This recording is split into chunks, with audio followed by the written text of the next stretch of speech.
And the first point I want to get over to you is that the world is not like that at all, or let us be more polite. The world in which I live is not like that at all. Bienvenue sur Radio Recyclerie, le podcast des idées, des débats et des écologies, à écouter en accès libre sur larecyclerie.com.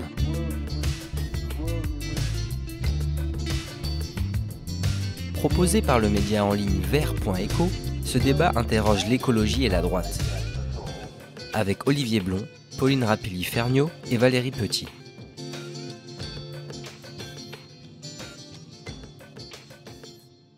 Nous voici en compagnie de Valérie Petit. Valérie, vous êtes députée du Nord, élue en 2017 sous l'étiquette de En Marche, parti que vous avez quitté pour rejoindre Horizon. Vous êtes toujours proche de la majorité présidentielle au sein du groupe Agir, même si vous ne faites pas activement campagne pour la majorité, notamment parce que vous n'avez pas été investi dans votre circonscription du Nord et que donc vous ne vous représentez pas à la députation. En 2019, vous avez signé un manifeste pour une écologie turquoise, dont vous nous direz tout dans quelques instants. Pauline Rapilly-Ferniaud, vous êtes élue Europe Écologie Les Verts d'opposition à Boulogne-Billancourt. Vous êtes candidate pour la NUPES, on verra comment on prononce, dans les Hauts-de-Seine. Bonne chance pour ça. Et vous êtes fan de Plus belle la vie et de l'écologie de droite. Je vous remercie d'être venu ce soir. Et enfin, Olivier Blon, vous êtes délégué spécial à la lutte contre la pollution de l'air pour la région Île-de-France, où vous travaillez aux côtés de Valérie Pécresse, dont vous avez écrit une partie du programme présidentiel, la partie consacrée à l'écologie. Vous êtes notamment auteur de ce récent ouvrage « Plaidoyer pour une écologie de droite », qui est sorti cette année, il me semble. Et vous êtes le fondateur de l'Institut Brunois, un think tank qui veut créer de nouveaux récits autour de l'écologie de droite. Chose qui me rend très curieux, et je vous propose qu'on commence par ça. De quoi s'agit-il ? Alors, d'abord, merci de cette invitation. L'Institut Brunois, peut-être ça fera écho à ce qui vient d'être discuté, il tire son nom de l'ordonnance de Brunois, qui est un texte de Philippe VI de Valois, donc roi de France, qui en 1346 crée le premier texte en langue française sur la gestion durable des forêts. Il dit, en substance, c'est de l'ancien français, mais il dit il faut que les responsables des forêts les gèrent et fassent les ventes correspondantes de telle manière que les forêts puissent se soutenir en bon état. C'est l'origine du mot sustainable en anglais, qui va devenir le développement durable et qu'on n'arrive même plus à retraduire en français, puisque vous savez sans doute que développement durable, c'est une traduction que tout le monde juge insatisfaisante du mot sustainable development. Donc, ce think tank que j'ai créé, c'est un clin d'œil à cette origine quand même très ancienne de l'écologie en France. Et pour moi, et c'est un point important, l'écologie ne se réduit pas à l'écologie politique, qui effectivement naît dans les années 70 en France, parce qu'elle a une histoire mondiale. Dans le monde anglo-saxon, c'est quand même très différent. Il y a plein de choses qui n'ont pas été évoquées aujourd'hui qui seraient intéressantes de creuser. Mais en tout cas, l'écologie, elle est plus ancienne que l'écologie politique. Elle englobe des idées très, très, très, très, très intéressantes, très variées, très riches. Et c'est cette diversité de l'écologie qui m'intéresse. Moi, j'ai été, il y a très longtemps, un militant des Verts et de LV. Je ne le suis plus. Mais à l'époque, on m'avait en quelque sorte éduqué avec cette idée que la seule écologie, c'est l'écologie politique, c'est l'écologie de LV. Moi, aujourd'hui, je pense que en fait, la diversité biologique, c'est quelque chose qui est positif, qui a des avantages de résilience, de productivité agricole, etc. etc. Et la diversité intellectuelle, c'est aussi quelque chose qu'on doit enrichir. Et l'écologie, elle est bien plus diverse qu'on ne le pense parfois. Elle a notamment la capacité d'irriguer le camp de la droite, le camp de la gauche, bien sûr, le camp des extrêmes, on l'a dit. Et c'est pour faire vivre ces idées, pour déployer un petit peu et pour explorer, parce que je reconnais bien, je suis tout à fait lucide là-dessus, que l'écologie de droite n'a pas forcément toujours fait ses preuves, elle n'a pas du tout la même notoriété que l'écologie de gauche en France. Il y a plein de choses à faire, et c'est vrai que pendant des années, la droite classique, les Républicains, alors ce qui était avant, donc ils ont changé de nom plusieurs fois, l'UMP, le LR, etc., n'ont pas toujours été à la hauteur des enjeux de la société. Mais je pense qu'il y a aujourd'hui sous nos yeux une transformation. L'écologie, au sens global, donc non politique, elle a gagné une victoire historique majeure. elle est présente dans toute la société. Aujourd'hui, il n'y a plus personne, vous l'avez dit, qui ose dire que le changement climatique n'existe pas ou que ce n'est pas important ou que ce n'est pas de notre faute, etc., etc. Donc, l'écologie a réussi à convaincre de l'importance du sujet. Ça, c'est le grand succès du XXe siècle, on va dire, de l'écologie. Aujourd'hui, il reste à agir, il reste à trouver des solutions.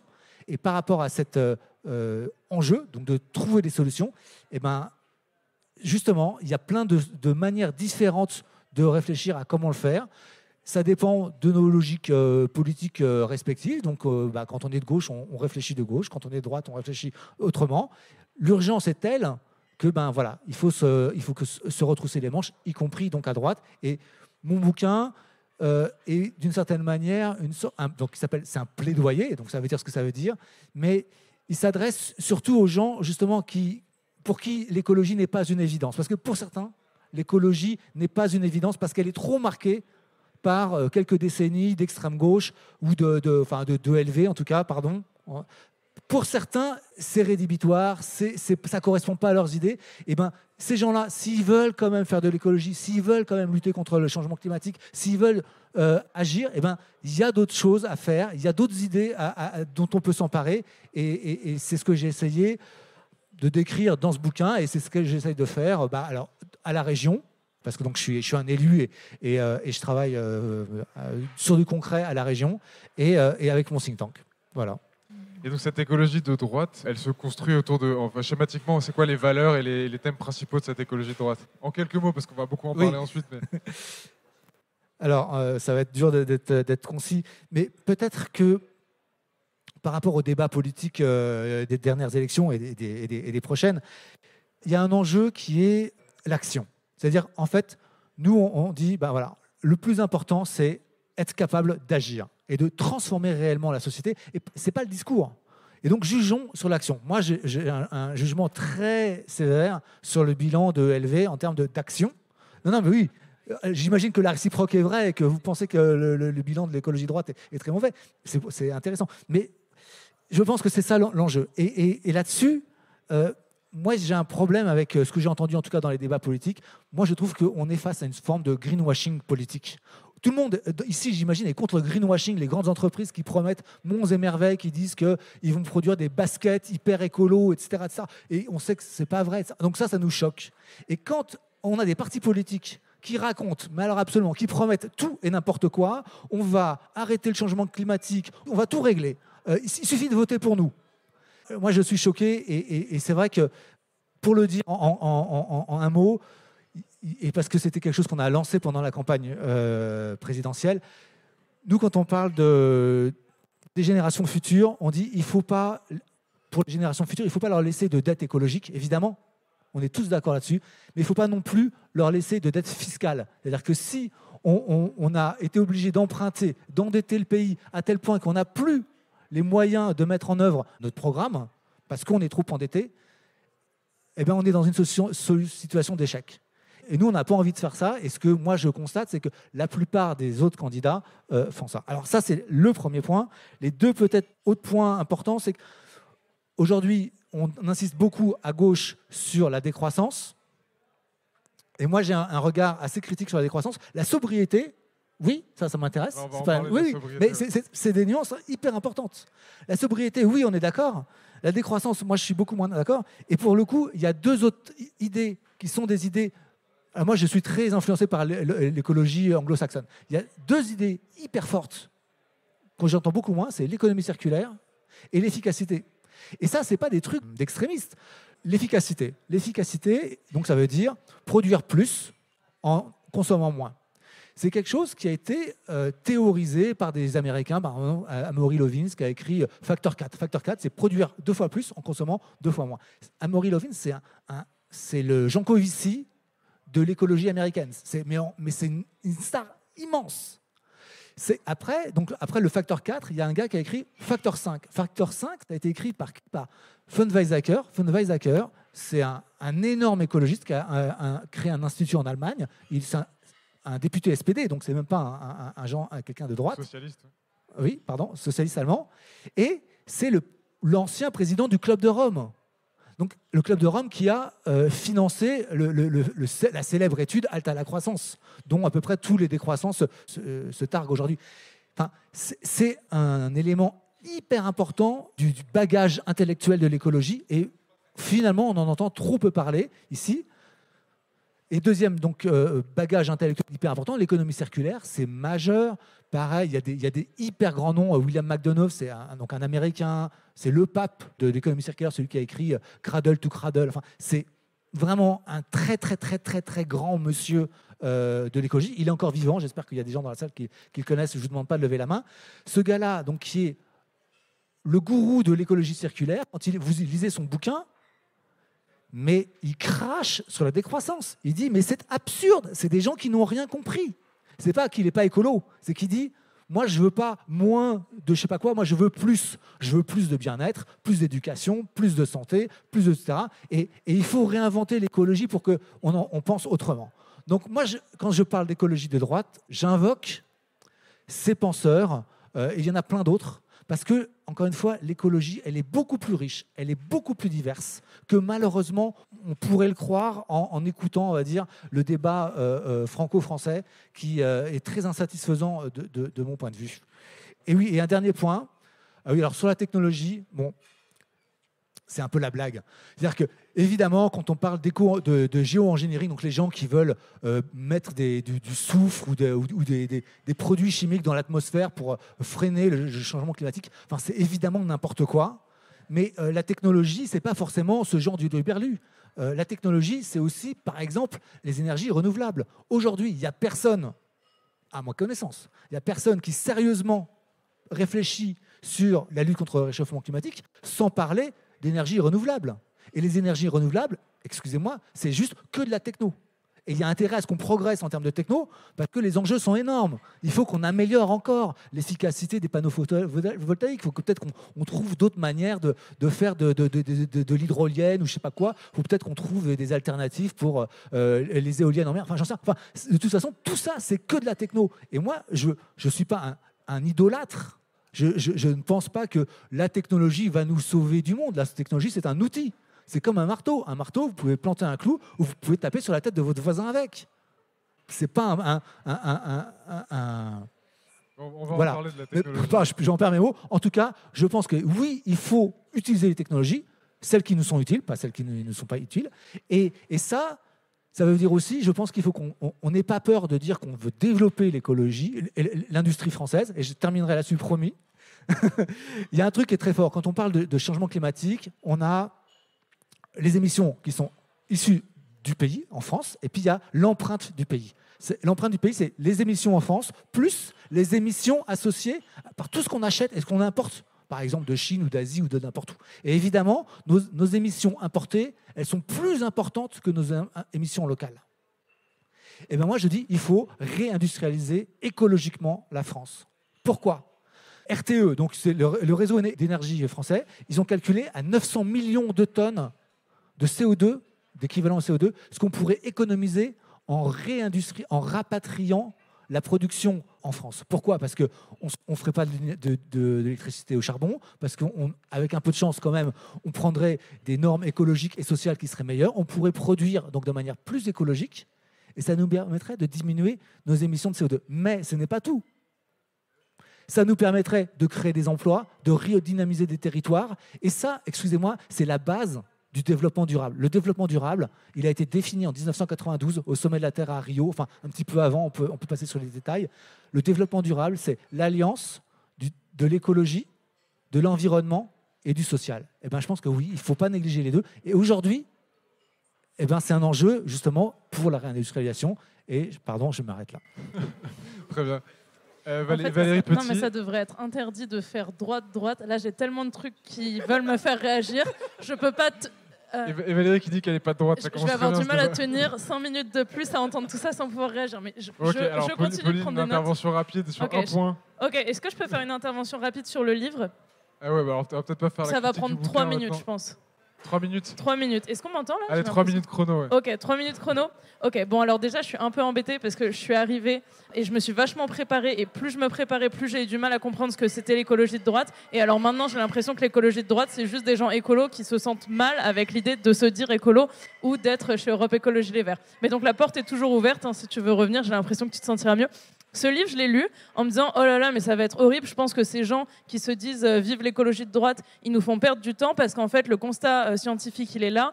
Les solutions, elles sont là. Et en fait, on va détourner l'attention des solutions en disant non, non, mais on peut continuer comme avant et faire de l'écologie de droite sans rien changer. » Et je me disais, ça va être difficile à lire et j'ai l'impression que je vais perdre du temps. Et en fait, ce livre, il est génial. Je pense que si vous avez des gens autour de vous qui sont de droite, il faut absolument l'acheter, l'offrir, la porter partout. Moi, je ferai ça à Boulogne parce que je suis candidate à Boulogne-Billancourt. Alors, les gens qui me disent, moi, je suis écolo mais de droite, j'en connais plein. Et en fait, si ça pouvait rentrer dans les comptes de campagne, vous inquiétez pas que j'en aurais acheté 61 000, comme le nombre d'électeurs qu'il y a à Boulogne, et je l'aurais distribué à tous les électeurs et électrices. En fait, ce livre, il parle d'un traumatisme que je pense que vous avez vécu à droite. C'est qu'en 2020, des villes qu'on aurait pu penser arriver à droite sont tombées chez les écolos. Et donc, on voit, voilà, le traumatisme, je crois que c'est le soir des élections municipales de 2020. Alors que la droite venait de perdre plusieurs grandes villes qui lui étaient pourtant promises, telles Bordeaux ou Strasbourg. Alors, il y a Christian Jacob qui se félicite d'une très belle victoire. Mais quand même, on a perdu le Lyon et Marseille. Enfin, on a perdu déjà Bordeaux, qui devait être pour vous apparemment. Et puis Marseille et Lyon qui passent au vert. Donc on sent le traumatisme. Et tout au long du livre, vous nous parlez beaucoup d'écologie, vous rappelez les constats écolos, et je pense que c'est une porte ouverte pour tous les gens qui se disent non mais moi je suis de droite et qui se posent pas la question de l'écologie. En fait, vous vous adressez pas à moi, vous vous adressez pas à nous, vous vous adressez à peine aux électeurs de droite, vous vous adressez en fait à vos partis politiques en disant attention les gars, votre enjeu à vous, c'est pas le dérèglement climatique, c'est le poids électoral des gens qui se soucient du dérèglement climatique. Et ce qui est génial, c'est que vous dites à tout le monde attention, faut parler d'écologie. Donc peut-être que la droite va parler d'écologie. Et en fait, une fois que la droite va parler d'écologie, vous légitimez le constat. Et les gens vont se dire ah bah oui, c'est vrai, on veut manger bio. Les gens ils vont se dire bah ok, je veux manger bio. C'est pas des grands radicaux de gauche comme nous. Ils se disent on veut manger bio et très vite ils s'aperçoivent qu'il y a des lobbies très forts, des intérêts très forts. Ils se confrontent à Sodebo qui gère toutes les cantines ou ces choses-là. Très vite ils se retrouvent dans le camp des dominés par rapport aux dominants ou des désœuvrés par rapport aux dominants. Et puis ils se retrouvent à vouloir voter extrême gauche, Mélenchon, NUP ou simplement Europe Écologie Les Verts. Et c'est ce que vous racontez aussi quelques pages avant, c'est que Sarkozy il a essayé de parler d'écologie et merde, ça a bénéficié aux écolos parce que vous le dites vous-même à la fin. Sans doute, l'écologie de droite doit-elle se différencier davantage de sa cousine de gauche? Est-ce que ce que vous dites, monsieur, quand vous dites « mais en fait, vous êtes de gauche ». Faute de l'avoir fait, les efforts du gouvernement Sarkozy n'ont jamais paru pour autre chose qu'une version allégée de l'écologie portée par EELV. Et comme pour tant d'autres sujets, les électeurs ont préféré l'original à la copie. Donc merci beaucoup pour ce livre et je vous souhaite de l'offrir à tous vos proches de droite. Merci. Alors, je vous remercie beaucoup pour le peu de cas que vous êtes en train de faire de la grille de questions que j'avais savamment écrite pour ce soir. Merci infiniment. Revenons-en à nos moutons. Valérie Petit, en 2019... Pas un mouton, merci. Qui n'est pas un mouton, mais une députée Horizon. En 2019, vous avez signé un manifeste pour une écologie turquoise, donc à la fois bleue et verte. De quoi s'agit-il exactement et quelles en sont les valeurs cardinales?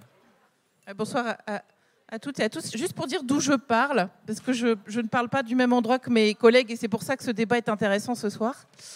Donc moi, je veux bien me mettre à droite, même si je suis moi aussi une ancienne de LV. Dans les années 90, à l'époque, on se revendiquait ni de gauche ni de droite. Et j'étais assez attachée à cela, parce que je crois que l'écologie est le 5e grand discours politique en tant que tel. Sauf que moi, il se trouve que je suis aussi libérale. Alors c'est quoi libéral ? Libéral, c'est la défense des libertés individuelles. Alors j'explique, parce que ça va expliquer ma conception de l'écologie turquoise. Le combat libéral, pour moi, c'est l'article 1er de la Déclaration des droits de l'homme, c'est la défense des libertés, c'est la défense du libre-échange, c'est la défense de la société, des citoyens, de l'individu face à l'État. Je me permets de redire ce que j'appelle libéral, parce que c'est souvent caricaturé, associé à tort à la droite, associé à tort au capitalisme. Donc moi, ce qui m'intéresse en réalité en tant que militante des libertés et écologiste, c'est de voir comment ces deux grands discours qui pour moi forgent le cœur des démocraties libérales, progressistes et écologistes peuvent se combiner. Parce qu'en effet, aujourd'hui, le libéralisme a des excès, notamment sur le plan économique, qui doivent être résolus. Et donc comment faire en sorte que ces deux-là, qui peuvent sembler ne pas s'entendre a priori. C'est de là dont la mésentente est mise en scène par la gauche comme par la droite, ce qui, moi, en tant qu'écologiste, me gonfle un peu, parce que moi, j'assume toujours d'échapper au clivage partisan. En bonne libérale, ceux qui connaissent un peu l'histoire du libéralisme savent qu'il y a eu des libéraux de gauche, des libéraux de droite. Donc l'écologie turquoise, c'était le mot que j'ai mis pour dire c'est quoi une écologie de liberté. Ça veut dire une écologie qui ne met pas tout le pouvoir dans les mains de l'État pour faire de la planification, c'est-à-dire une écologie qui fait confiance aux citoyens, à la capacité à s'organiser sur les territoires, à s'autogérer, ce qui fait que, en effet, ça va aller chercher dans d'autres traditions, y compris très à gauche, comme Bookchin, pour ceux qui connaissent. Mais voilà, je crois que par défaut, ce sont plutôt les individus qui sont capables de s'organiser, y compris pour prendre soin des communs naturels. C'est un truc qui me tient pas mal à cœur. Voilà, je suis, en tant que libérale, assez inquiète quand l'État se met à tout diriger, nous dire ce qu'il faut faire ou pas faire. Donc c'est cette écologie-là que je défends. Aussi une écologie d'ouverture, de libre circulation des personnes, parce que ça pose aussi la question des réfugiés climatiques. On va avoir des grands mouvements de population. Comment on fait pour accueillir les gens dignement? Voilà, c'est peut-être quelque chose qui fait de moi quelqu'un qui n'est pas totalement à droite, pour le coup. Voilà, donc j'essaye aussi de voir comment le capitalisme, on peut préserver le libre-échange tout en changeant les règles de l'échange pour que ça soit plus soucieuse de l'humain et de l'environnement, mais sans changer les fondements et les bénéfices du libre-échange et ce qu'ils ont apporté à la démocratie, à la paix, au développement. Voilà, je m'arrête là, je répondrai à des questions plus précises. Parce que je ne veux pas, même si je viens du Nord, faire un tunnel. Dans ce texte, et d'ailleurs un peu comme Olivier Blon, vous réclamez d'une écologie pragmatique. Qu'est-ce que c'est l'écologie pragmatique et en quoi elle diffère d'une écologie pas pragmatique? Non, c'est pas la chose la plus importante que je défends. Moi, je suis une scientifique à la base. Je fais de la politique que depuis 5 ans et là, j'arrête et c'est tant mieux. Parce qu'après, ça vous abîme quand même un brin.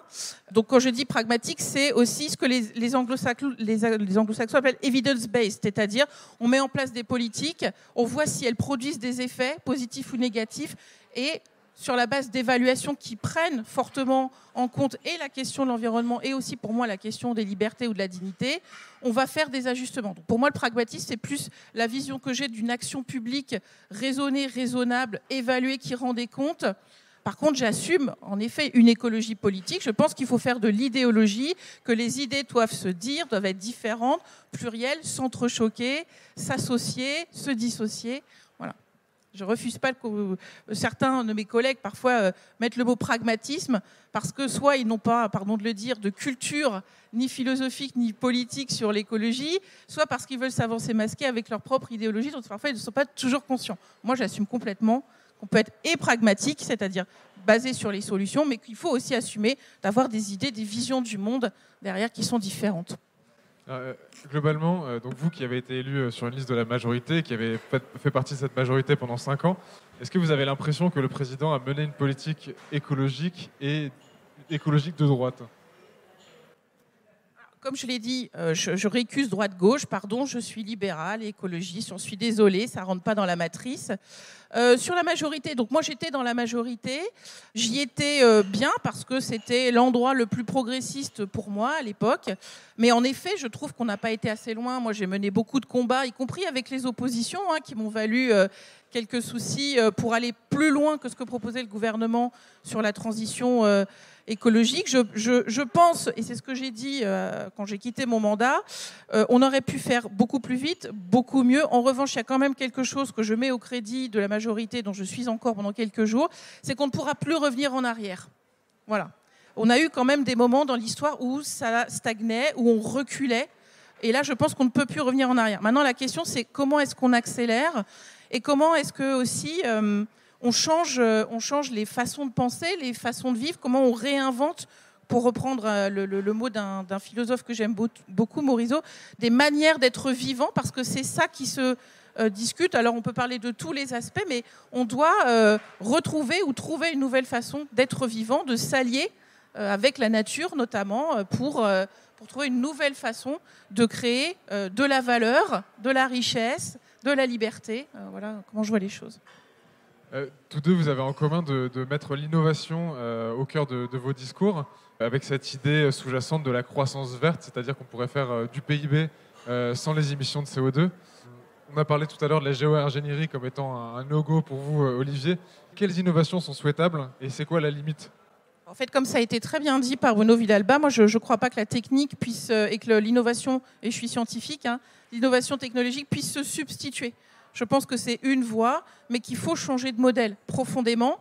Moi, mon combat, c'est un infâme combat libéral, de suppôt du capitalisme financier. C'est que je pense qu'un des combats fondamentaux, c'est celui de la finance. C'est-à-dire qu'aujourd'hui, on doit changer les règles de marché, notamment des marchés financiers, pour réorienter les masses de financement vers une économie soutenable et vers des entreprises qui ont fait cet effort de changer leur modèle. Mais on doit aussi aller plus loin que la finance. On doit y compris changer la finance d'entreprise et la comptabilité pour que ce qu'on appelle les externalités ne soient plus des externalités, mais que la création de valeur, y compris environnementale, soit au cœur des modèles économiques et financiers. Si on ne change pas ça, en fait, on ne fera que faire, comme on l'a très bien dit, du superficiel. Et je pense qu'il ne faut pas critiquer la finance, il faut la transformer et faire ce qu'on appelle de l'entrisme dans le capitalisme actuel, que moi j'espère plus entrepreneurial, plus innovant, mais aussi avec des modèles économiques qui sont plus sobres et conscients des limites planétaires. Pauline, on oppose souvent justement la droite qui serait plutôt en faveur de l'innovation technologique et les verts qui seraient plutôt de dangereux décroissants, voire des hippies qui vivent dans la forêt. Quelle est la place de l'innovation et de la technique dans le discours écologiste ? Ok, mais en fait, j'avais l'impression qu'on nous opposait beaucoup, mais plus le débat avance, plus j'ai l'impression qu'en fait, on n'est pas si loin que ça. C'est juste qu'une fois qu'on est d'accord sur le constat, il y en a qui assument de le mettre en place après, et puis d'autres qui se disent que plus tard, ce sera bien. Moi, j'aime bien entendre qu'on ne pourra pas revenir en arrière après le quinquennat Macron. C'est quand même un quinquennat sur lequel on a vécu énormément de renoncements. C'est un quinquennat sous lequel on est revenu en arrière sur l'interdiction du glyphosate qui avait déjà été décidée. Donc je suis contente de savoir qu'on ne peut pas revenir encore plus en arrière. En tout cas, le dérèglement climatique, lui, ne reviendra pas en arrière. C'est-à-dire que là, on a peut-être déjà la tête dans le mur. Je ne vois pas comment on peut plus avoir la tête dans le mur que si, éventuellement, on donne en plus une majorité à l'Assemblée nationale à Macron. Mais si vous êtes là ce soir, j'imagine que vous savez pour qui voter les 12 et 19 juin. En tout cas, à Boulogne-Billancourt, c'est pour moi. Mais dans plein d'autres endroits, vous avez la NUPES. Sentez-vous libre, mais pensez à notre avenir quand même. Et puis, en fait, oui, sur la technologie, moi, j'ai l'impression aussi que, en fait, nous, on n'est pas contre les progrès, on n'est pas contre. Enfin, je veux dire, si demain, on me dit, oh, pof, on a trouvé la solution pour nourrir 12 milliards d'êtres humains sans détruire la planète, mais en fait, on produit déjà de quoi nourrir 12 milliards d'êtres humains et il y a 1 milliard de personnes qui ne mangent pas à leur faim.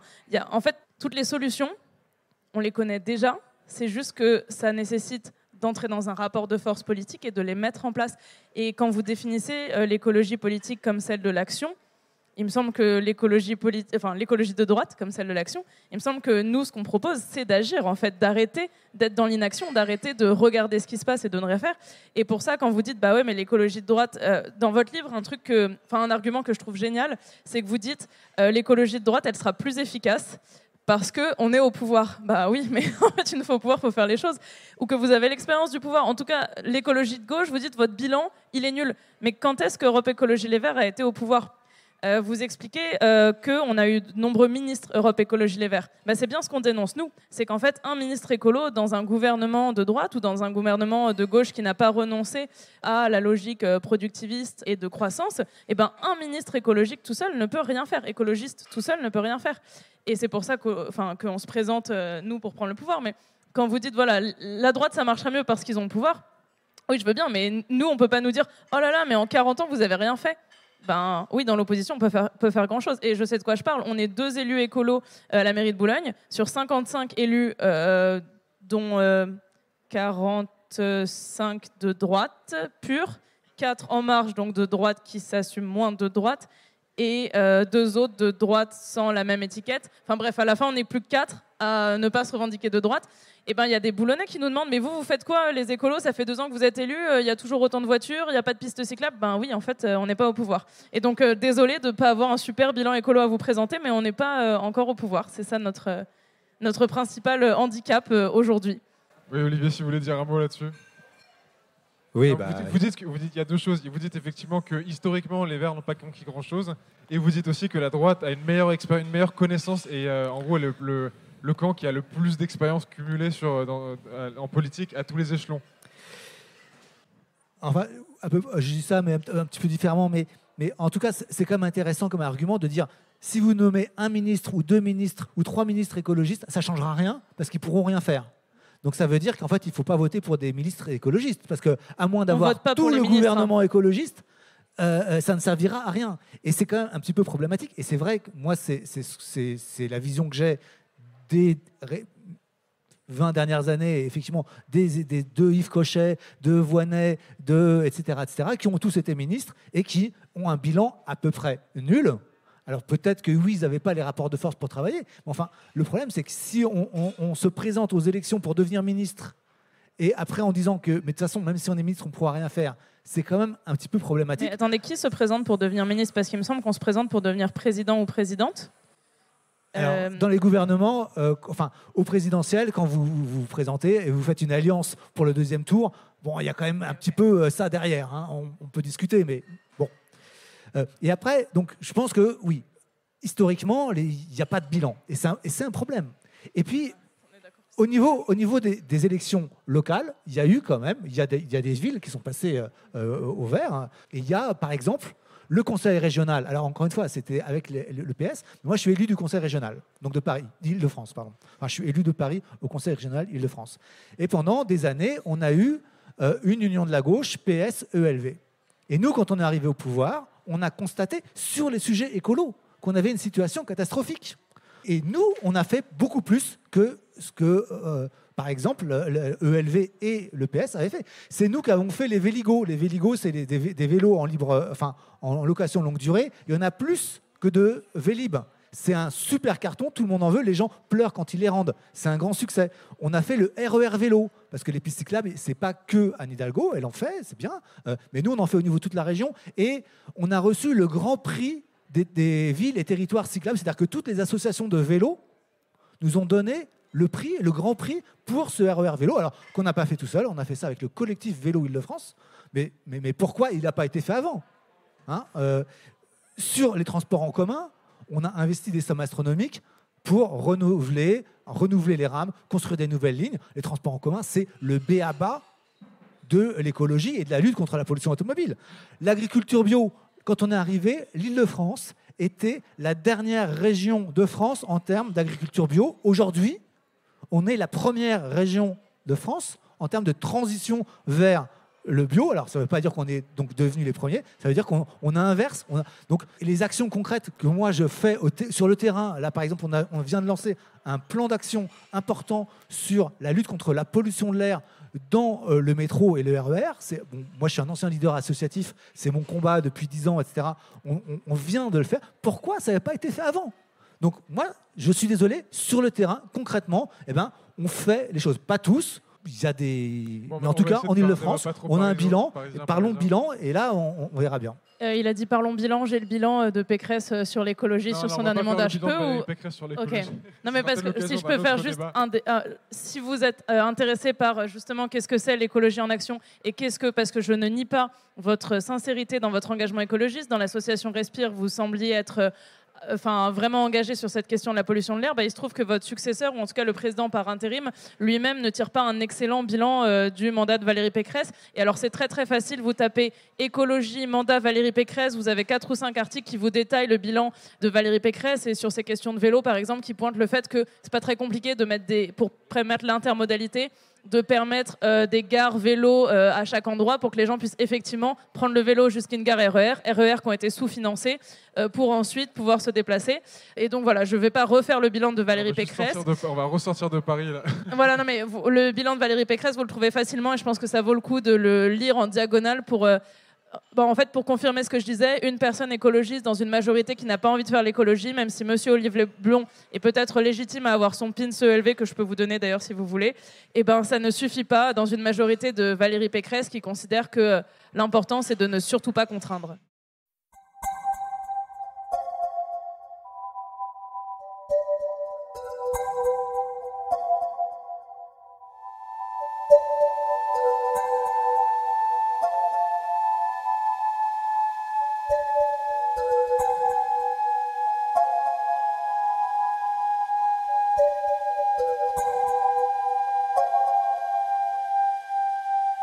Valérie Petit, vous vouliez réagir? Oui, je suis vraiment contente de ne pas être en campagne. Vraiment, Bon, peut-être pour dire que oui, ne pas parler que de Paris. Non, mais en fait, voilà, ces débats partisans, c'est vraiment... voilà, c'est aussi pour ça que moi, je ne fais plus de politique et j'en suis très contente. C'est que de toujours vouloir faire rentrer l'écologie dans les cases partisanes et surtout dans la case nationale. Moi, je veux quand même dire que c'est au niveau européen et au niveau mondial que les choses se jouent. Nos enjeux sont planétaires et ce sont des coalitions planétaires. Pour moi, la vraie question, c'est comment la France, elle peut peser, c'est-à-dire être celle qui tire le projet écologique européen, et comment elle peut peser face à des mastodontes comme la Chine ou la Russie dans les négociations internationales. Et pour moi, on devrait, plutôt que de se faire des guéguerres à échelle d'arrondissement de Paris, se demander qu'est-ce qui va le plus vite aujourd'hui. Moi, je veux bien. Le problème, il est de deux ordres. Le premier, c'est d'abord, si on veut que ça aille vite, et a priori, tous ici, on veut que ça aille vite, la transition écologique, parce qu'on est tous convaincus qu'il y a urgence. Moi, je crois, par exemple, qu'en finir avec le capitalisme ne va pas nous faire gagner du temps, d'une part, et deuxièmement, ne va pas nous permettre, à la table des négociations mondiales, d'emporter des décisions favorables pour l'environnement. Je pense que c'est ça qu'Olivier a peut-être en tête quand il dit c'est pas la question de la droite ou de la gauche, c'est qu'à un moment donné, lier le combat écologique et la fin d'un système capitaliste, ça n'est pas raisonnable si on veut faire triompher l'écologie. Et c'est en cela que je suis pragmatiste. Je pense qu'il vaut mieux peser dans les relations internationales, tirer un certain nombre de combats au niveau européen, et arrêter de voir tout avec le prisme français. Alors pardon, c'est mon côté global, libéral, terrible, mais voilà, essayons de nous décentrer un peu, parce qu'il est là le combat. Alors, on va se décentrer, justement. Je veux dire pourquoi du coup moi je me retrouve à droite, pas parce que je suis pas de gauche ou parce que je suis de droite, mais parce que tout simplement je ne veux pas lier le combat contre le capitalisme et l'écologie, parce que ça fera perdre l'écologie, et notamment à court terme. Alors, en 2015, la France a accueilli la COP21. Dans le cadre de l'accord de Paris, les grandes nations du monde se sont mises d'accord pour contenir le réchauffement à 1,5 degré. La France, ensuite, a pris des engagements année après année. Et son objectif, c'est de réduire de 40% ses émissions d'ici la fin de la décennie. La France, sous Emmanuel Macron, a subi 2 condamnations pour ne pas avoir respecté ses objectifs, et notamment dans le cadre de l'affaire Grande-Synthe. Le Conseil d'État lui a demandé comment il comptait faire pour atteindre cet objectif-là d'ici la fin de la décennie. Et globalement, il a répondu on va ouvrir des centrales nucléaires en 2050, ce qui était assez comique. Et il a répondu après avoir été réélu. Donc c'était assez particulier comme timing. Et le pire, c'est que maintenant, le nouvel objectif européen se situe à moins 55%. Donc il est beaucoup plus ambitieux que l'objectif qu'on n'est déjà pas en train de remplir. Et au rythme actuel, en gros, dans 8 ans, on aura dépassé irrémédiablement le budget carbone pour rester sous 1,5 degré. Et d'ici 24, celui pour rester à 2 degrés. Alors cette question, c'est une grosse tartine, hein, mais je pense que c'est important de préciser un peu les termes de la discussion. La différence entre plus 1,2 et 2 degrés, c'est plus 10% d'élévation du niveau des mers, 2 fois plus de pertes de poissons, 2 fois plus de transformation d'écosystèmes, la disparition totale des récifs coralliens, des vagues de chaleur qui se multiplient, des événements climatiques extrêmes qui sont de plus en plus intenses. Et en gros, sans un changement absolument radical de nos modes de vie, ce mur-là, on va se le prendre et on va sur une trajectoire à plus 2 degrés. Est-ce que, Olivier Blon, vous êtes à l'aise avec le fait que Valérie Pécresse, si elle était élue demain, nous mette sur une trajectoire qui dépasse largement ce 1,5 degré et qui se rapproche des 2 degrés? Vous le dites dans le livre que, en gros, cet objectif de 1,5 degré, il est illusoire. Oui, alors moi je pense honnêtement que 1,5 degré, c'est déjà plié, c'est mort. Moi j'ai participé à pas mal de COP, et je pense qu'on a passé beaucoup de temps dans les négociations de la COP à essayer d'inscrire dans la résolution finale le 1,5 degré comme objectif, alors que c'est déjà plié, malheureusement. Maintenant, l'enjeu, c'est d'arriver à tenir les deux. Et honnêtement, c'est vraiment pas sûr qu'on y arrive. Donc, bon, moi, je ne parlerai même pas du 1,5, désolé. La question, c'était aussi parce que Yannick Jadot, contrairement à Valérie Pécresse et Emmanuel Macron, il a chiffré son programme et il a essayé de le faire correspondre à ces moins 55% qui sont l'objectif capable de rester dans les clous climatiques, ce qui n'était pas le cas donc, de Valérie Pécresse. Et comment est-ce que ça s'articule dans votre esprit? Je vais un peu botter en touche, vous allez voir. Ce livre que j'ai écrit, Le plaidoyer pour l'écologie droite, effectivement, pour répondre à ce que dit Pauline, en fait, je m'adresse dans ce livre beaucoup aux gens et aux politiques de droite pour essayer de les convaincre eux. Parce que je pense qu'il y a beaucoup de gens et de politiques de droite qui ne sont pas écolos ou pas assez écolos. Mais donc, je suis un nouvel élu. Je suis arrivé à la région il y a 6 mois. Hein. Non, 9 mois, presque un an maintenant. Pardon, le temps passe vite. Mais ce que je vois tous les jours, c'est que moi, quand je viens toquer à la porte de mes collègues, vice-présidents, etc., je leur dis, voilà, j'ai un nouveau projet. Je veux, par exemple, je ne sais pas, lutter contre les émissions d'ammoniac dans l'agriculture. C'est un sujet hyper important. Il y a on n'arrive pas à progresser depuis 20 ans. Il y a plein de... Bon, et j'ai une idée, etc., etc. Et ben, la vice-présidente en charge de l'agriculture, elle me dit, écoute, bon, j'étais pas trop au courant, ça m'a l'air intéressant, ce que tu me proposes, c'est bien. Viens, on monte un truc et on y va.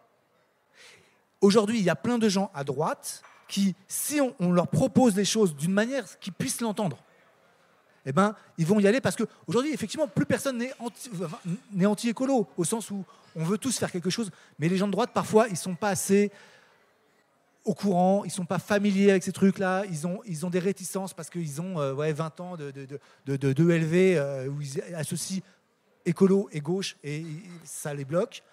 Mais on peut dépasser ça. Et mon enjeu, c'est ça. Et donc aujourd'hui, je me suis engagé en politique auprès de Valérie Pécresse parce qu'elle m'a dit aussi, viens nous influencer, viens nous faire bouger. Et la mue n'est pas totale encore aujourd'hui. On a encore des progrès à faire, c'est vrai. Mais je pense que sur les terrains, en tout cas sur lesquels nous, on a une action, on progresse. Sur le changement climatique et donc le programme de campagne pour les présidentielles, je pense qu'on aurait pu aller plus loin, honnêtement, c'est vrai. Mais bon, de toute façon, on a perdu malheureusement. Et là-dessus, vous acceptez de dire que l'objectif de 1,5, on le pulvérise de toute façon. De toute façon. Même si mécaniquement ça va être vrai, dans le discours, le fait de dire bon bah ça c'est foutu, peut-être que 2 degrés c'est foutu aussi. Est-ce que, je pense que vous n'avez pas envie de brusquer. Il y a un peu cette permanence-là, à la fois dans les partis de droite et chez les électeurs de droite. Mais comment est-ce que vous êtes à l'aise avec le fait d'être bien au-delà de l'urgence, c'est-à-dire de ne pas vous inscrire dans les pas qui sont ceux qui sont tracés par le GIEC, par exemple, qui dit que voilà, on a 3 ans pour atteindre le pic.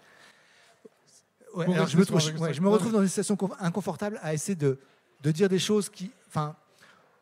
Moi, ça fait 20 ans que je me bats contre le changement climatique, plus ou moins de manière ou d'autre. Et moi, ça fait 20 ans qu'on me dit on a 5 ans pour réagir. Chaque année, on nous dit ça. Et c'est vrai, au sens où il faut vraiment se dépêcher d'agir, évidemment. Et en même temps, c'est faux, parce que, en fait, voilà, il y a toujours une marge de progrès. Et demain, et dans 2 ans, et dans 5 ans, il y aura encore des choses à faire. Il faut aller plus vite. Ça, on est tous d'accord. Aujourd'hui, si je dois résumer un petit peu le cœur de la réflexion à droite sur l'énergie, parce que c'est le cœur, en fait, sur l'énergie, sur les émissions de CO2, il y a deux grandes parts. Il y a la production d'énergie, donc les centrales nucléaires ou autres, et les transports. Et les transports augmentent davantage en plus. Alors, face à ça, il y a comment est-ce qu'on produit de l'énergie en émettant moins de CO2, et moi je soutiens le fait qu'il faille aller vers plus de nucléaire, avec moi des bémols que je mets et qui n'ont pas été entendus par mes copains de droite pour l'instant, mais que je mets, qui est qu'il faut profondément, radicalement transformer la gouvernance du nucléaire, parce qu'on est aujourd'hui dans une société du secret, du copinage, et on est dans des situations complètement aberrantes, c'est-à-dire qu'on a des centrales nucléaires qui peuvent avoir 10 ans de retard sur leur construction, 15 milliards de surcoût, c'est-à-dire un coût x4. Et ça, si on est dans une sorte d'univers du libéralisme, normalement dans une boîte, quand il y a un gars, vous lui confiez un projet et il lui dit oui, bon, d'accord, mais bon, désolé, j'ai 10 ans de retard et j'ai 15 milliards de surcoût, le mec, vous le virez direct et vous virez toute l'équipe parce que c'est des incapables. Et vous dites, OK, on va faire autrement. Et je pense que dans le nucléaire, le secret, la culture du secret, la connivence entre les corps des mines, etc., et tout un ensemble de problèmes fondamentaux de gouvernance font qu'on est face à un gros problème. Donc je suis pour du nucléaire, mais en changeant un peu tout ce qu'il faut changer là, parce que là, il y a un vrai problème. Et après, Non, mais on parlait de la notion d'urgence, c'est-à-dire que voilà, on va dépasser un certain nombre de jalons climatiques. Et d'ailleurs, le nucléaire, c'est un très bon sujet, puisque si on lance une centrale en chantier aujourd'hui, oui, on ne sait pas avant ça. 15 ou 20 ans. On est d'accord. Et donc finalement, on est déjà complètement hors des clous de la France. Valérie, vous voulez réagir ? Oui, juste, moi je pense que ça sert à rien de désigner qui a raison, qui a tort. On est tous en dessous de l'objectif, enfin, je veux dire gauche, droite, pour plein de raisons qu'on peut expliquer. On perd du temps en fait à faire des procès sur le passé. La question c'est aujourd'hui qu'est-ce qui bloque pour avancer plus vite ? Et juste donner deux choses qui me paraissent être bloquantes. La première, c'est l'État. C'est-à-dire qu'on a une administration, et notamment une haute administration, qui n'est absolument pas formée et sensibilisée à la question écologique. Je donnais un exemple très simple, c'est la question des préfets. Les préfets ont énormément de pouvoir sur les territoires en matière environnementale. Ils n'ont absolument, pour la plupart d'entre eux, aucune formation, ni sur le climat, ni sur l'écologie, sur la biodiversité. C'est absolument calamiteux. Et donc, du coup, plein de décisions, je parlais du classement des forêts par exemple, sont liées au bon vouloir du préfet. Et donc s'il n'est pas sensible à la question, rien ne se fait sur le territoire. Donc on a un vrai problème d'une haute administration et d'une action publique qui n'est absolument pas formée et sensibilisée. Deuxième problème qui empêche que les choses avancent, c'est la question de la justice sociale. On va se retrouver dans les mois qui viennent face à un retour de la faim. On va se retrouver face à un retour de la pauvreté, des choses que l'on croyait derrière nous, mais qui sont devant nous en réalité. Et on n'avancera pas sur l'écologie si on ne résout pas en même temps la question de la transformation sociale. C'est pour ça que moi, par exemple, j'ai mené 2 fronts et le combat pour le revenu universel, pour donner un filet de sécurité à chacun face à tous ces risques, y compris sociaux ou alimentaires, en même temps que le combat écologique. Parce qu'aujourd'hui, et c'est pour ça que le gouvernement risque, à mon avis, d'échouer, on fait croire aux gens qu'il faut choisir entre les deux. Et évidemment que beaucoup de Français vont arbitrer en faveur du pouvoir d'achat, qui vont être gouvernés par la peur de manquer, la peur de la pauvreté, et on peut le comprendre. Et que du coup, il y aura encore des arbitrages qui seront faits en faveur de la transition écologique. Donc il faut absolument repenser le modèle en pensant et la transformation du modèle social et l'avancée de la transition. Moi, je voulais juste réagir à cette histoire d'urgence avec les 1,5 degrés. Est-ce qu'on assume de soutenir une candidate qui dit mais de toute façon les 1,5 degrés c'est mort et du coup faut voir ce qu'on fait. Et d'ailleurs est-ce qu'on assume tout court de dire à des personnes de mon âge de toute façon les 1,5 degrés c'est mort et puis on verra ce qu'on fait. Moi en fait à chaque fois que tu répètes si on respecte pas les 1,5 degrés ou la différence entre 1,5 et 2 ça fait plus d'inondations, plus de morts, plus de territoires qui disparaissent. Et ben moi j'ai beau le savoir depuis que j'ai 10 ans, 15 ans. Ça me serre encore le cœur, ça me crée de l'éco-anxiété et ça me révolte en fait.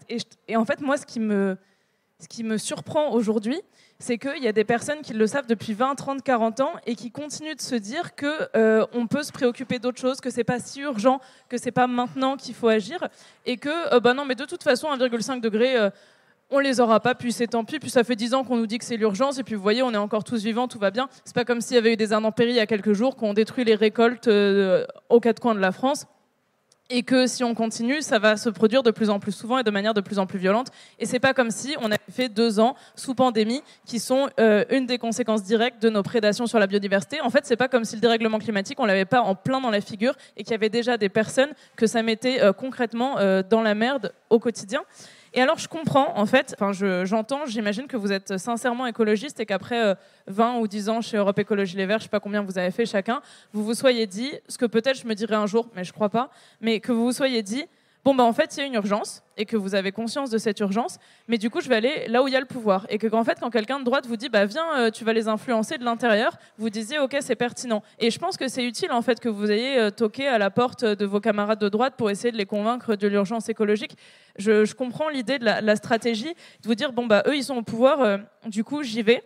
Mais en fait, pour faire ça, et en fait, faites ça si vous voulez, mais c'est pas la peine de prendre autant d'énergie à essayer de caricaturer Europe Écologie Les Verts en vous disant, voilà, pour définir votre écologie et pour légitimer votre position, j'ai l'impression que vous passez beaucoup d'énergie et de temps à caricaturer ce que sont les écologistes en disant, voilà, l'écologie de droite, c'est ça. Et pour dire ce que c'est, vous dites, ouais, nous, on est l'écologie des libertés. Supposément, les Europe Écologie Les Verts, les libertés, ils y renoncent.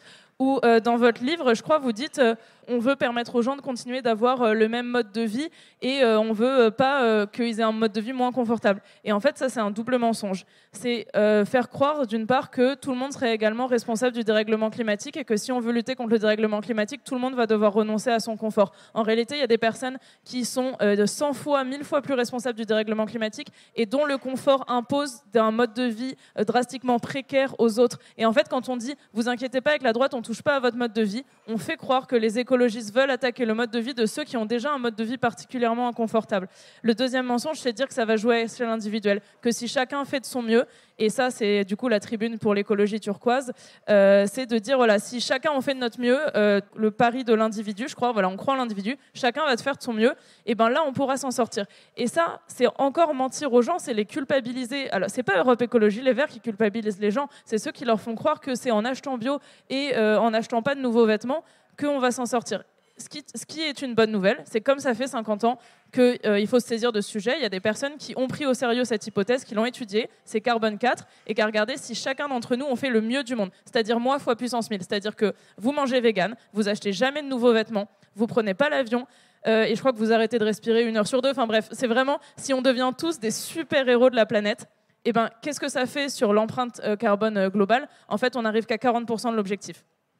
Et le reste, ça dépend de décisions collectives. Et donc ça, c'est des choses qu'on sait. Et quand on continue aujourd'hui de dire moi, je veux la liberté, supposément les écologistes ne voudraient pas, moi, je veux faire le pari de l'individu, en supposant que les écolos ils vont contraindre tout le monde, eh ben, on ment aux gens et on empêche d'avancer suffisamment vite. Et par ailleurs, de dire OK, 1,5 degré, c'est mort, ou même 2 degrés c'est mort, où il n'y a pas tant d'urgence que ça, et ben ça renforce fortement le sentiment d'angoisse que ressentent les jeunes de mon âge. C'est qu'au-delà du fait qu'on voit le mur arriver dans notre figure, on entend aussi nos responsables politiques qui sont au pouvoir ne pas avoir conscience de cette urgence. Et je crois que c'est encore plus angoissant que simplement voir l'urgence qui arrive, c'est de savoir que ceux qui sont au pouvoir n'ont pas conscience de cette urgence.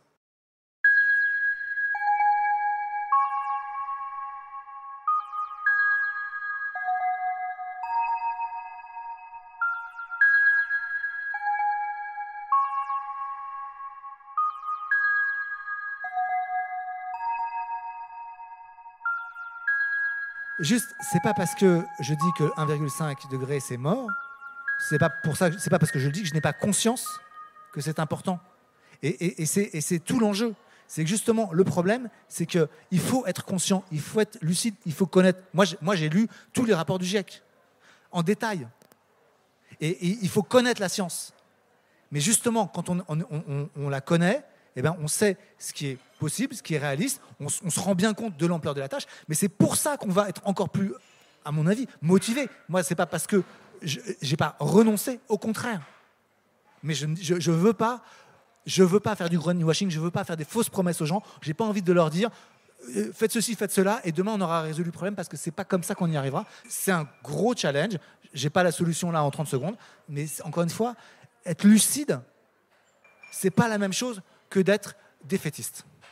Dans votre discours, vous avez même consacré un livre à ce sujet-là. Vous parlez d'écologie punitive, qui serait justement une écologie portée par les Europe Écologie Les Verts, et qui serait dans la sanction, alors pas forcément Europe Écologie Les Verts. Non, je vous interromps. J'ai écrit un livre qui s'appelle « Pour en finir avec l'écologie punitive », et j'explique comment justement le concept, enfin l'origine de l'écologie punitive, parce que c'est un terme hyper intéressant qui est né il y a quelques années, etc.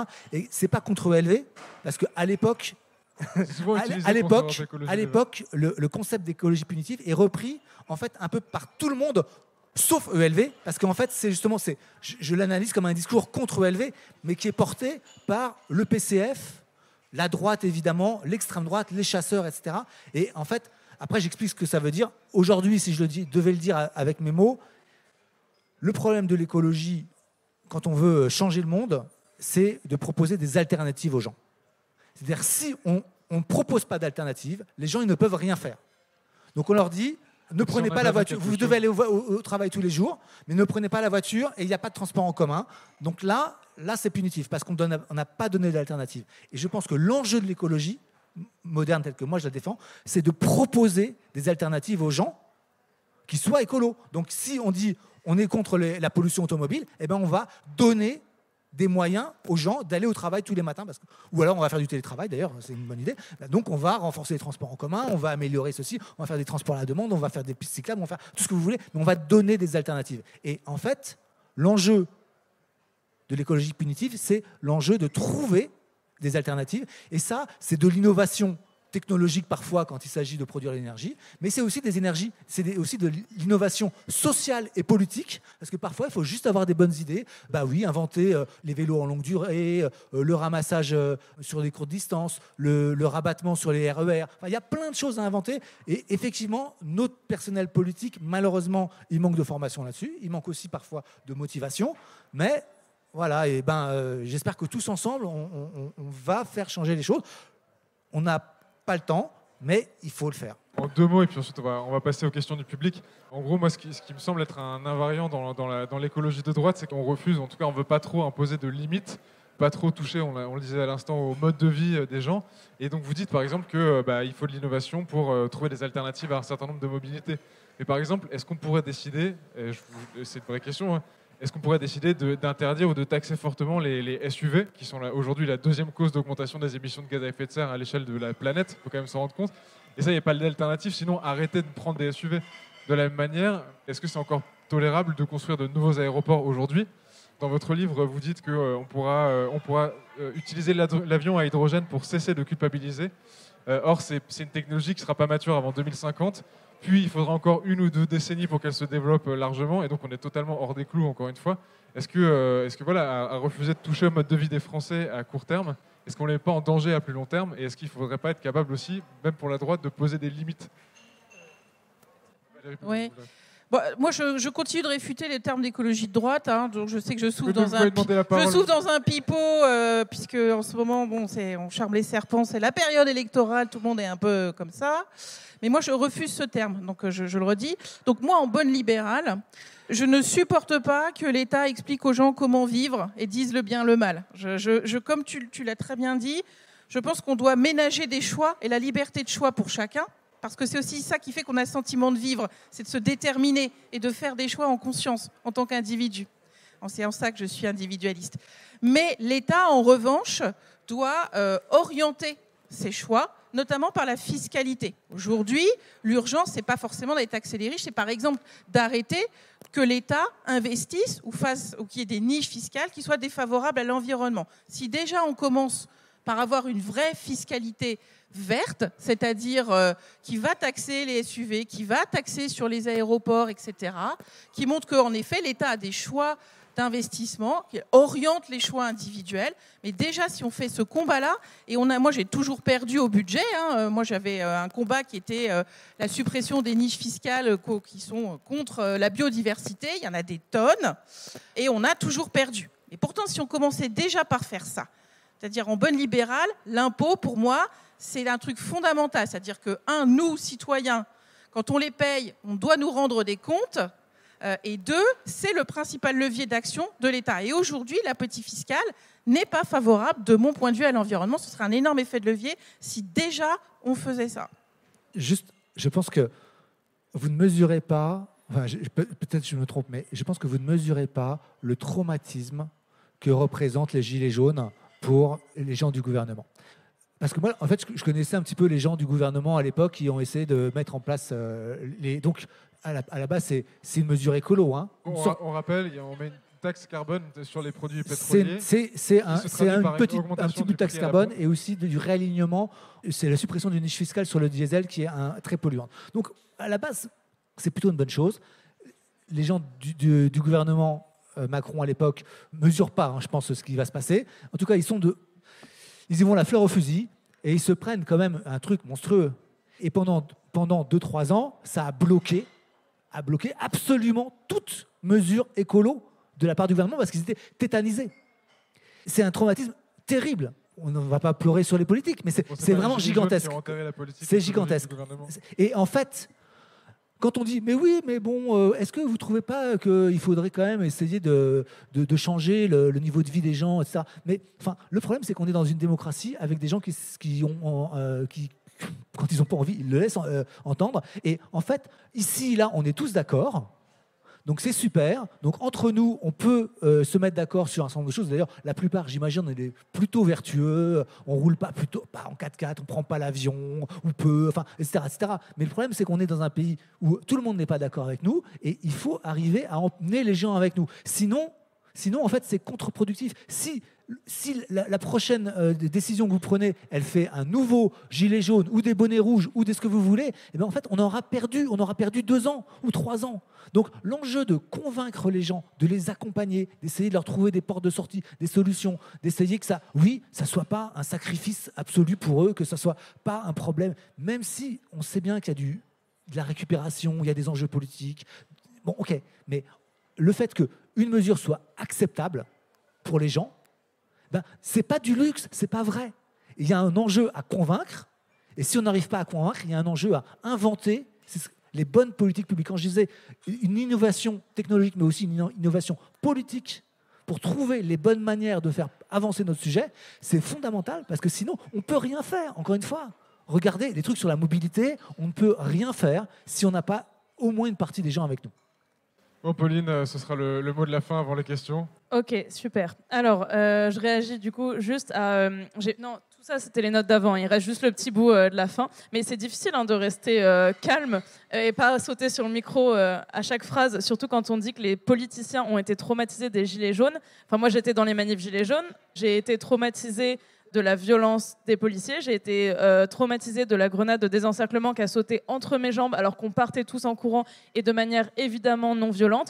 Et alors je pense que les politiciens traumatisés, c'est rien à côté de ceux qui ont perdu un œil, une main, etc. Voilà. Donc, mais c'est bien parce que les gilets jaunes, ça me permet une parfaite conclusion. Je vais juste revenir sur la liberté et le fait de la liberté de se déterminer, par exemple. Quelle liberté on laisse aux citoyens ? Ben, en fait, pour être libre, il faut aussi avoir les moyens d'être libre. Aujourd'hui, les étudiants et étudiantes, par exemple, exactement, votez pour la NUP et il y aura une allocation autonomie jeunesse de 1 063 € pour les jeunes. Ça permet à tout le monde de déterminer quelles études on veut faire. Un autre point pour déterminer quelles études ou qu'est-ce qu'on veut faire dans la vie, en fait, le dérèglement climatique, il y a ça aussi. Moi, s'il n'y avait pas de dérèglement climatique, je ne serais pas là devant vous. Je ne serais pas en train d'essayer de devenir député de Boulogne-Billancourt, parce que tous les jours, devoir expliquer à des gens que non, l'écologie, ça ne devrait pas être dans tous les partis et que oui, c'est légitime de voter pour une députée écolo dans un territoire qui a quand même élu 2 fois Thierry Solaire, en fait, j'aurais mieux à faire que ça. Moi, j'aurais voulu faire de la recherche en histoire, mais depuis toujours, je me dis... Ils ont voté pour le solaire, c'est bien, non? Non, mais je me dis depuis toujours, non, mais où est-ce que je suis la plus utile pour lutter contre le dérèglement climatique ? Et je pense que dans ma vie, dans ce que je choisissais, ce que je voulais faire, je me sentais pas libre de choisir, mais contrainte par cette réalité qui me paraissait un truc inévitable. Et puis, en fait, je me permets de te tutoyer entre écolo, qui ne veut pas se dire de gauche, mais entre écolo et féministe. Quand tu dis que tu as toujours perdu sur le budget, ça montre bien ce que je disais, c'est qu'une personne écologiste, aussi bien intentionnée soit-elle, est aussi convaincue et écologiste possible. Enfin, c'est le cas de vous deux. Vous vous retrouvez dans une majorité qui ne l'est pas, et donc vous avez toujours perdu au budget, alors que vous... Oui, tout à fait, mais c'est pour ça que nous, on essaye de prendre le pouvoir aujourd'hui. C'est que moi, chuchoter à l'oreille de Thierry Solaire, ça m'intéresse pas, mais le remplacer, ça m'intéresse. Non, je pense que ça n'intéresse pas grand monde. Et donc, moi, sur la partie des solutions, ce qui est intéressant avec ce livre, c'est que, je reviens là-dessus, parce que quand même, j'ai passé beaucoup de temps à le lire.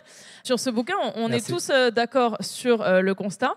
Et donc, en fait, on lit, il y a un dérèglement climatique, c'est la catastrophe, c'est l'angoisse. Et à l'arrivée, moi, je m'attends à une solution, parce que moi, tout le livre, j'attends la solution que nous propose l'écologie de droite. Et puis ça tombe bien, elle semble être au pouvoir. Alors qu'est-ce qu'elle fait, l'écologie de droite ? Et elle nous dit, va y avoir des innovations, va y avoir des solutions. Et en réalité, ces innovations, le problème, c'est quand on dit va y avoir des innovations, on les attend. En fait, et on n'a pas le temps d'attendre. Et sur l'aviation, par exemple, on nous promet l'avion vert. Vous avez l'air d'avoir beaucoup d'espoir sur l'avion vert. Il y a des personnes qui ont intérêt à ce que l'avion vert marche. En fait, il y a je crois qu'ils se définissent comme des aérophiles, en gros, des pilotes, des étudiants de super-héros, etc., qui, eux, ont dit, nous, on a envie que notre secteur y continue. Donc, ils sont mis autour de la table, ils ont regardé les enjeux, les objectifs environnementaux, ils ont regardé avec le max, du top des innovations technologiques, qu'est-ce qu'on peut faire, qu'est-ce qu'il faut faire. Il faudra quand même renoncer, en fait, à faire des Paris-Marseille en avion. Et dans leur rapport, ils montrent qu'en gros, quel que soit le scénario, si on veut rester dans les clous des objectifs climatiques, il faut réduire nos déplacements en avion.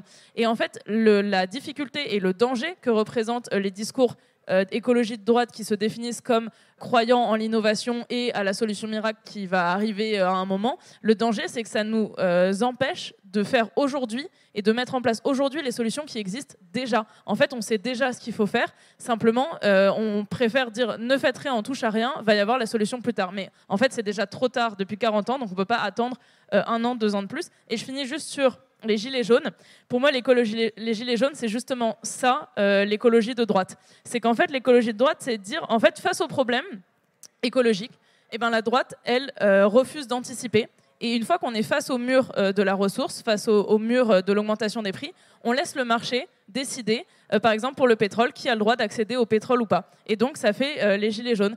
Alors que nous, les écologistes, ce qu'on dit, c'est pas comme la gauche pourrait dire « Ok, il faut redistribuer mieux le pétrole pour tout le monde ». Nous, les écolos, c'est qu'on se dit, avec le peu de pétrole qui nous reste à utiliser sur cette planète pour rester dans les clous des 1,5 degrés, qu'est-ce qu'on en fait ? Quel monde on crée avec ce peu de pétrole qu'on peut encore utiliser et comment on organise la société pour qu'elle soit plus juste pour tout le monde et vivable pour tout le monde.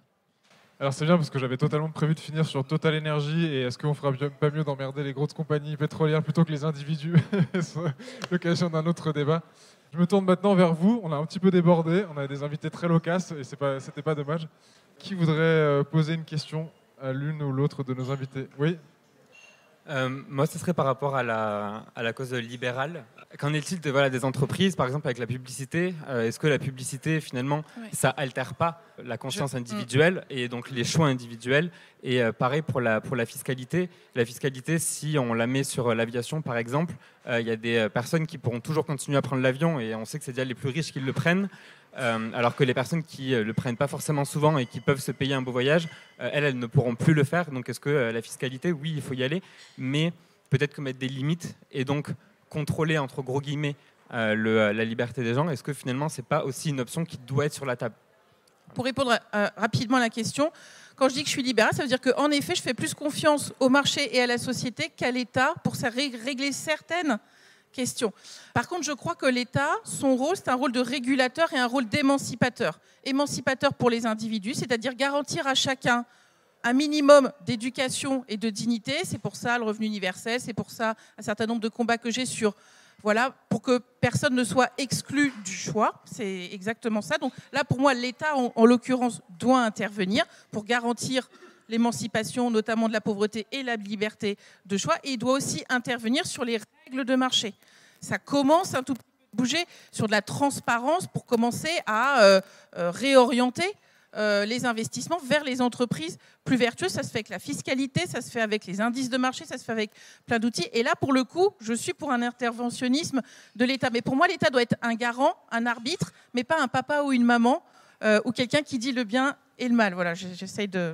Donc voilà, je ne suis pas pour la dérégulation, si c'est bien sûr. Et l'entreprise a une immense responsabilité, mais je crois aussi que la société, à un moment donné, elle doit peser. Moi, je crois à l'activisme. Je crois que la société doit peser sur les entreprises par ses pratiques de consommation et pour faire changer les modèles économiques qui sont plus soutenables. On ne doit pas tout attendre de l'État. Je ne dis pas qu'on doit tout attendre de l'individu, mais je dis juste qu'en France, on a un réflexe qui ne nous porte pas chance, qui est d'attendre la solution miracle qui nous tombe tout cuit dans le bec de la part d'un État qui décide à notre place. Je crois que la solution, en fait, elle est multiple. Tout le monde tient un bout. Il y a des responsabilités individuelles, il y a des responsabilités d'entreprise. Je ne suis pas très manichéenne, j'en suis désolée, ce n'est pas très à la mode en période électorale. Si je peux juste rajouter quelque chose par rapport à l'État qui serait un papa ou une maman. Si, par exemple, des personnes qui se présentent avec... je ne vais pas citer un parti en particulier, mais si un parti se présente en se basant sur ce que la science dit, est-ce que finalement, est-ce que c'est la science qui devient un papa ou une maman ou pas ? Non, parce que vous pouvez simplement... L'information, notamment scientifique, elle se partage librement. Et donc, je crois que oui, l'État a une obligation d'aider à la diffusion des connaissances. Et je suis peut-être un peu optimiste. Je crois en l'homme. Je crois que quand on l'informe bien, quand on met toute l'information à sa disposition, et c'est là qu'on doit attendre l'État sur l'éducation, sur le soutien à la recherche, qui aujourd'hui est insuffisant sur l'écologie. En mettant ça dans le débat, j'ai tendance à faire confiance aux citoyens pour s'en saisir, plutôt que d'essayer de lui faire rentrer un coup de marteau dans la tête. Oui, d'autant que la science, il n'y a pas un chemin unanime vers la neutralité carbone et la lutte contre le changement climatique. Donc c'est aussi des sujets éminemment politiques. Oui, bonsoir, merci pour ce débat. Moi, je voudrais réagir par rapport aux gilets jaunes. Donc, on a mis une taxe qui a suscité beaucoup d'énervement, le mot est faible, auprès de la population. On sait que 10% de la population la plus riche génère plus de 50% des gaz à effet de serre. Alors, pourquoi tout simplement ne pas taxer cette population la plus riche? Et là, je ne pense pas que M. Arnaud, mette un gilet jaune, aille sur les ronds-points, Arnaud et ses autres confrères. Et pourquoi on ne fait pas tout simplement ça? Ça me semble assez facile à mettre en place. C'est une très bonne question et je voulais absolument la poser et merci de l'avoir fait. Là, vous êtes un dangereux gauchiste. Non, mais parce qu'il y a des propositions d'un ISF 10% les plus riches par exemple, qui génèrent 50% des gaz à effet de serre. Voilà, c'est des personnes. Par des comportements, Jean Castex, il prend son jet privé pour aller voter, par exemple. Ça, c'est le budget carbone d'une famille, de plusieurs familles en France, par exemple. C'est un exemple. Alors pas tout à fait, c'était 6 mois d'émission moyenne d'un Français pour un aller-retour. Je ne connais pas, je suis mauvais en chiffres. On avait fait le calcul. En tout cas, c'est des exemples de comportements qu'on pourrait facilement taxer, à mon sens. Olivier Blond, peut-être. Bien sûr que Jean Castex, c'est un scandale, évidemment. Ma femme, elle travaille un petit peu dans les milieux de la mode, entre guillemets, et elle me raconte régulièrement des anecdotes sur tous ces artistes, ces stars du cinéma qui nous disent qu'il faut être écolo, qui soutiennent la campagne machin ou la campagne bidule, et puis qui prennent le jet privé pour aller chercher leur chien ou pour traverser l'Atlantique parce qu'ils ne veulent pas être avec d'autres gens dans l'avion, etc., etc. Donc évidemment, tous ces comportements, ils sont absolument choquants, et j'espère qu'on va trouver une manière de les faire changer. Cela étant, la question c'est comment être efficace. Parce qu'en fait, le problème, c'est qu'il ne suffit pas d'interdire. Si vous dites demain on interdit quelque chose, en fait, vous allez générer des comportements de contournement. Encore une fois, le but, c'est de faire changer les comportements et de limiter ces trucs-là. Mais si le résultat, c'est que les gens ils vont aller en Suisse et après, ils vont faire leurs allers-retours en Suisse parce qu'ils seront contents, parce que ce ne sera pas sous la réglementation française, on n'aura rien gagné, on aura même perdu. Et en fait, tout l'enjeu aujourd'hui de l'écologie, je ne parle pas en termes de parti, mais il y a des vraies différences.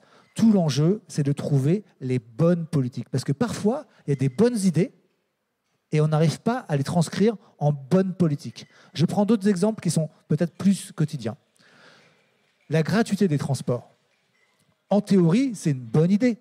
On se dit, d'abord, il n'y a pas de raison que les gens aient à payer les plus pauvres pour aller travailler ou pour aller chercher leurs enfants, etc., etc. Et puis, on se dit ça va encourager les transports en commun, donc ça va être bon pour la planète. En fait, les études montrent que la gratuité totale des transports, c'est une mauvaise idée. Qu'en fait, par exemple, ça ne fait pas augmenter la part modale des transports en commun, parce qu'en fait, les gens qui prennent les transports en commun, ce n'est pas parce qu'ils n'ont pas d'argent. Ceux qui prennent leur voiture, ils savent que c'est beaucoup plus cher. Mais ils le font parce qu'ils trouvent que ce n'est pas pratique ou parce que ceci, cela. Et ça fait diminuer la part modale de vélo. Je crois que c'est Dunkerque, la ville, qui a mis en place ça. Et c'est des études qui ont été faites par des experts du vélo, des pros-vélo, des gens, ce n'est pas des gens d'extrême droite ou des pros du lobby de je ne sais pas trop quoi. Oui, mais là, c'est pas tant sur le vélo que sur les responsabilités qui ne sont pas les mêmes. Oui, ce que je dis, c'est il faut trouver les bonnes politiques. Il ne suffit pas d'avoir une bonne idée. Ok, interdisons ça, faisons payer les riches. Moi, je suis plutôt d'accord. Mais la question, c'est comment faire pour que ça marche. L'enfer est pavé de bonnes intentions, y compris en politique. Parfois, il y a des bonnes idées qui se retrouvent à amener à des mauvais résultats. Et moi, je doute que simplement interdire l'avion pour les riches, ce soit faisable, deux, ça soit efficace, parce que je pense que ces gens-là vont trouver des manières pour prendre l'avion quand même. Donc, il faut être plus malin qu'eux. Il faut une innovation politique. Moi, je n'ai pas toutes les réponses, malheureusement, mais on sait, par les exemple, solutions simples sont souvent les plus mauvaises. Vous parlez de la Suisse. On sait par exemple que la suppression ou pas de l'ISF n'a pas vraiment de l'impôt sur la fortune, n'a pas eu vraiment d'impact sur les allées et venues de Français qui allaient s'expatrier ou se réimpatrier fiscalement. Or, il se trouve que, notamment Europe Écologie Les Verts ou Jean-Luc Mélenchon proposaient un ISF climatique qui taxerait donc plus fortement les patrimoines qui ont une plus grande responsabilité aussi dans la crise climatique. Attends, je peux juste répondre sur un truc. En fait, là, on a eu la démonstration de exactement ce que je critique. C'est de dire, on est d'accord sur le constat, il y a un problème. Mais attention, il faut une meilleure idée que les idées qu'on a déjà, parce que parfois, les bonnes idées, si on ne sait pas comment faire, ça ne marche pas. Et du coup, il faut peut-être attendre d'avoir une bonne idée politique, mais pour l'instant, je ne l'ai pas, donc ne faisons rien. Alors qu'en fait, honnêtement, vaut mieux mettre en place les bonnes idées qu'on a déjà, quitte à réorienter si finalement on a interdit trop d'avions et qu'on réduit beaucoup trop vite notre bilan carbone, plutôt que d'attendre d'avoir l'illumination et se dire mais c'était ça l'idée, il fallait donner un pins à tous ceux qui n'avaient pas pris l'avion et là ça avait marché. Non, désolée, je caricature, mais ce que je veux dire c'est que c'est un peu ce que je retrouve dans tout votre livre, c'est de dire attention, il y a un constat, on est d'accord, mais n'allons pas trop vite sur les solutions parce qu'on pourrait avoir une moyennement bonne solution, donc ne faisons rien. Et en attendant, on continue d'exploser nos bilans carbone et du coup, on ne fait rien. Moi, je préfère qu'on fasse du mieux qu'on peut, parce qu'en fait, il n'y a jamais une politique parfaite. On peut aller vers le mieux qu'on peut. Et ensuite, si ce n'est pas exactement parfait, on réoriente. Mais je pense que tout le monde va survivre en France si on ne peut plus faire des vols intérieurs en avion. Et s'ils veulent aller faire leur vol intérieur en Suisse, ils peuvent faire leur vol intérieur en Suisse, mais ils n'iront pas à Marseille en faisant leur vol intérieur en Suisse, quoi. Juste pour continuer de répondre à votre question. D'abord, moi, je n'aime pas faire mes phrases avec des « eux » et des « nous ». Voilà. Premier point. Deuxième point, vous posez une question qui est intéressante. D'abord, admettons qu'on décide de taxer. Est-ce qu'il faut taxer les individus riches ? Je prends un grand patron d'entreprise, d'accord ? Ou est-ce qu'il faut taxer l'entreprise ? Donc ça, je ne sais pas quelle était l'essence. À mon sens, je pense que les individus sont déjà très taxés. En France, on taxe déjà bien les riches. Et en plus, les taxer plus ne rapporteraient pas, à mon sens, suffisamment d'argent et ne produiraient pas d'effet vertueux. Je donne un exemple. Est-ce que je veux aller augmenter et créer un ISF pour le patron de Vinci parce que quand même, salaud, il gagne plein de thunes et qu'il a un jet ? Non, mais je caricature. Hein.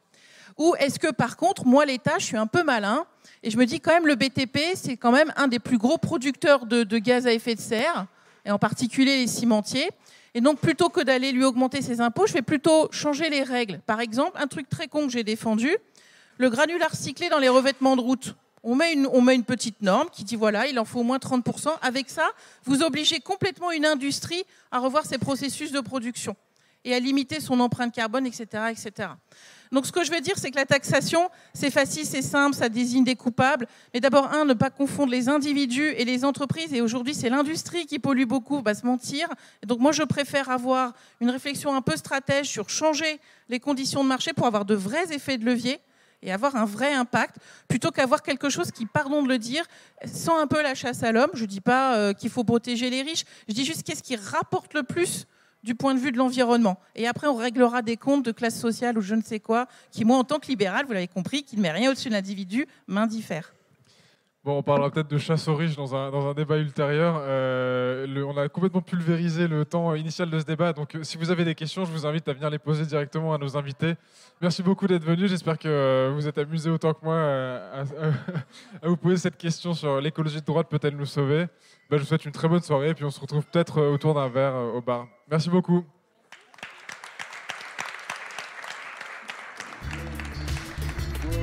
Merci pour votre écoute.